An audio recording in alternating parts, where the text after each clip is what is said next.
आज हामीले यस भिडियो अन्तर्गत एमिटर, भोल्टमिटर र ग्याल्भानोमिटरको बारेमा जानकारी लिनेछौँ। भोल्टमिटरले विद्युतको स्रोतको भोल्टेज कति छ भनेर मापन गर्छ। त्यसैले भोल्टेज मापन गर्ने उपकरणको रूपमा भोल्टमिटरलाई लिइन्छ भने अत्यन्तै सूक्ष्म विद्युत मेजर गर्न अथवा मापन गर्नको लागि ग्याल्भानोमिटर र विद्युत अथवा करेन्ट मापन गर्नको लागि एमिटरको प्रयोग गरिन्छ। यिनीहरूको जडान आफ्नो आफ्नो तरिकाले हुन्छ।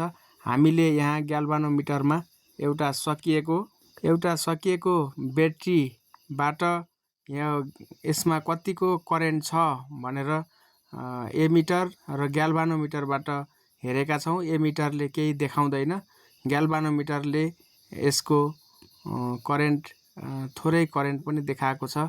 यसको सकिएको ब्याट्रीमा पनि डिफ्लेक्सन देखाएको छ भने यो नयाँ ब्याट्री राख्दाखेरि अब यो ग्याल्भानोमिटरको क्षमता अथवा लिमिटेसनले नयाँ 1.5 भोल्टको ब्याट्रीको करेन्ट नाप्न सक्दैन। त्यसैले हामीले सूक्ष्म करेन्ट नाप्न ग्याल्भानोमिटर र अब करेन्ट नाप्नको लागि एमिटरको प्रयोग गरिन्छ।